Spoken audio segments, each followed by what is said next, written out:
Bem-vindos ao episódio de hoje de Tetelestai. Durante os últimos 2 episódios, nós aprendemos sobre a santidade de Deus e a pureza da lei dele. Eu acho que a coisa mais séria que eu descobri é como eu não consigo. Eu falhei. Com certeza eu falhei com Deus. Mas Ele me ama ainda mais. E Ele ama você. E no episódio de hoje, encontraremos esperança. Se você estiver sem esperança hoje, assista com atenção enquanto Arlen e Cynthia contam para nós uma esperança para todo o coração. Uma esperança para o seu coração.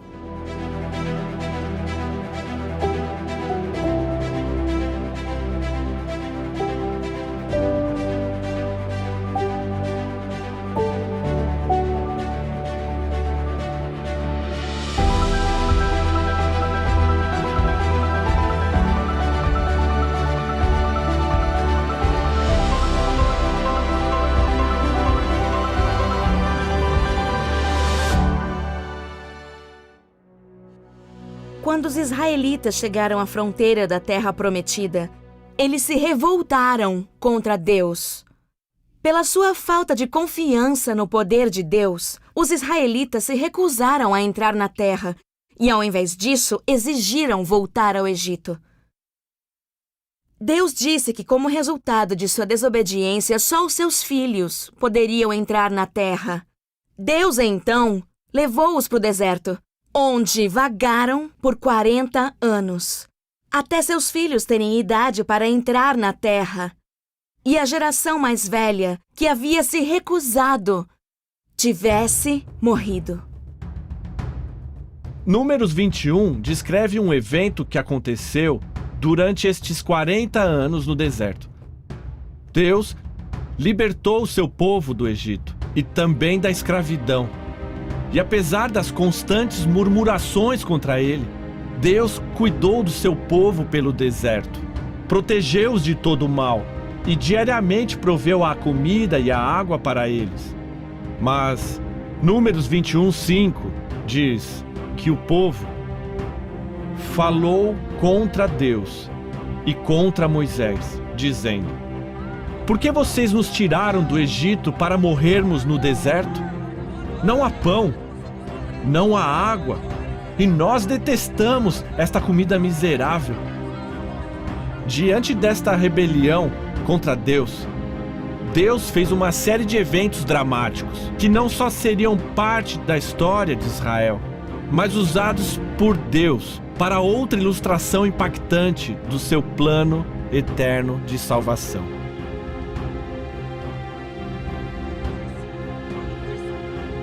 Por causa da rebelião do povo contra ele, Números 21:6 diz: "Então, o Senhor enviou serpentes venenosas que picaram o povo e muitos morreram."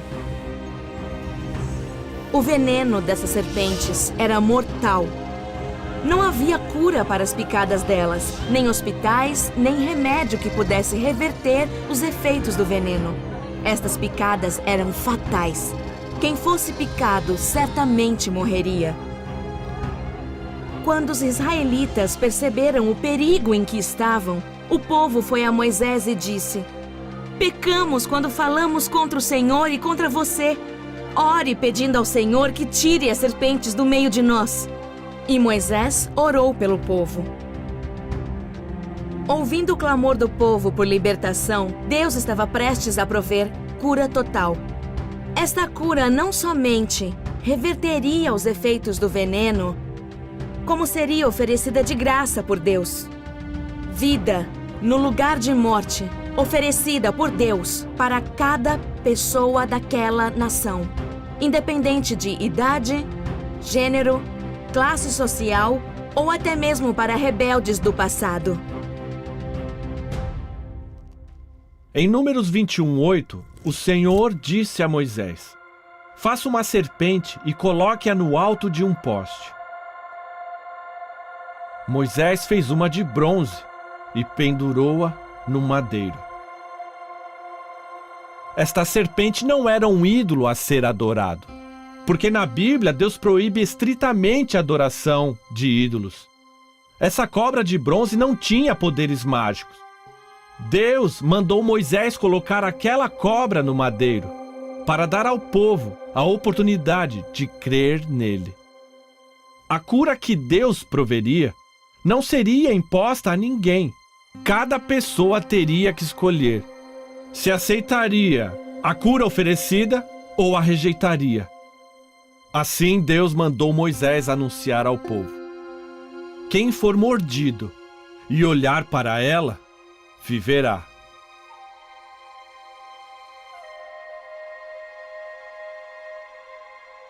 Quando alguém cresce no que Deus havia dito e olhasse para a cobra no madeiro, na mesma hora seria curada e viveria.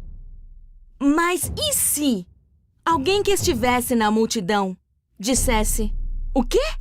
É só que eu tenho que fazer? Olhar? Não, isso é fácil demais. Isso parece simples demais. Não, não posso acreditar nisso. Não, eu não vou olhar.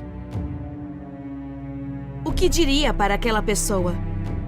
Pare de ser orgulhoso. Só olhe, creia no que Deus diz, confie nele. Ou, e se alguém dissesse: eu realmente não acho que seja necessário olhar. Eu sou uma pessoa muito boa. Eu realmente acho que Deus olhará para mim e verá a bondade do meu coração e todas as minhas boas obras. E Deus vai me curar. Acha que curaria? Deus os curaria porque eram bons?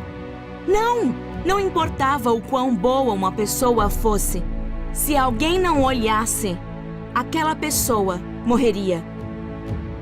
Finalmente, se alguém dissesse: eu gostaria de olhar, eu realmente gostaria, mas o problema é a minha família, os meus amigos.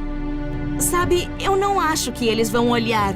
E o que eles pensariam de mim se eu olhasse? O que eles diriam? Por isso, eu também não vou olhar. O que diria? Eu diria: amigo, eu sinto muito que os outros à sua volta decidiram rejeitar a vida. Mas você pode escolher a vida. Você não tem que rejeitar a vida por causa deles. Essa é sua única esperança.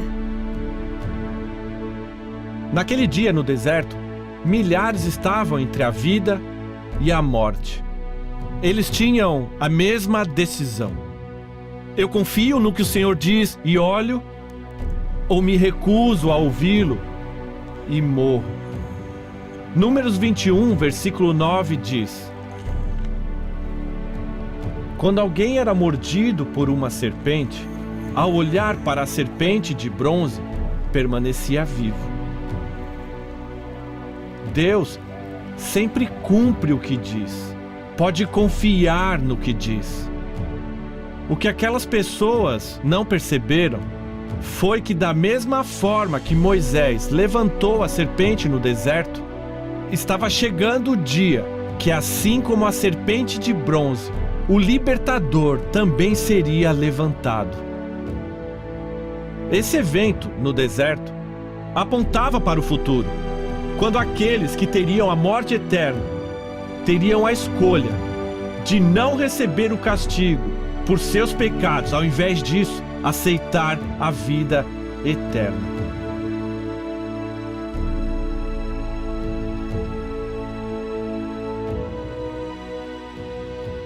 Vida, morte, decisões. Nós vemos desde o início que cada um de nós tem decisões fundamentais a tomar. Adão, Eva, Noé, Abraão, Moisés, todos eles tinham que tomar uma decisão. E essa decisão afetou todo o destino deles. Nós aprendemos uma coisa maravilhosa hoje. Nós ainda temos que tomar decisões, mas Deus proveu uma forma de nós escaparmos da morte. E a provisão está na nossa frente. O caminho é claro, mas nós temos que escolher: vida ou morte, céu ou inferno, vitória ou perda. É nossa escolha e ninguém pode fazê-la por nós. Eu não sei você, mas eu não consigo imaginar um monte de cobras venenosas invadindo uma cidade cheia como o povo de Israel. Eles devem ter morrido de medo. A morte estava à porta de todas as tendas. Se eu estivesse nessa situação, eu ia ficar de um lado para outro e de um lado para outro. A direção em que uma pessoa olha pode determinar se ela vive ou se ela morre. Foi nessa situação que Moisés disse para onde olhar. Olhe para o céu. Olhe para a cobra de bronze que foi levantada. O símbolo estava mostrando ao povo de Israel um momento importante da história em que Deus iria prover um sacrifício eterno pelos pecados do mundo. E esse sacrifício iria destruir o veneno poderoso da cobra da morte. Quando você chegar à minha idade, terá visto muitas mortes. Eu percebi que o medo fica à espreita de pessoas à beira da morte. E o medo sempre tem uma companhia: falta de esperança. Mas o medo tem que fugir quando olhamos para aquele que foi pendurado na cruz para ser punido pelos nossos pecados. Ele foi levado aos céus e quando olhamos para ele, confiamos nele. O medo some e a dor da morte também desaparece. Eu tive 3 grandes amigos que morreram de repente em acidentes. Eu estava ao lado da minha mãe quando ela passou dessa vida para a próxima. Eu estava com meu pai quando ele entrou na eternidade. Eu orei com meu irmão e irmã minutos antes deles morrerem durante a pandemia do Covid.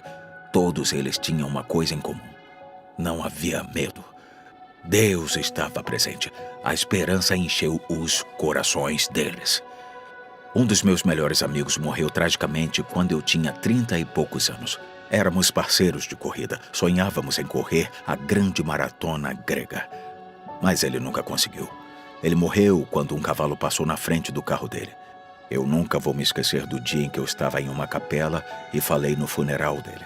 Meu coração doeu, porque eu sabia que eu nunca mais ia vê-lo aqui nessa vida. A esposa dele e as 4 filhas jovens sentaram na frente da capela. O que eu diria para elas? E logo assim que me dei conta, a mais velha das 4 meninas disse: meu pai lia a Bíblia e orava com a gente toda noite antes de irmos dormir. E ele sempre cantava a música favorita dele. Queremos cantar essa música agora. Nosso Deus reina.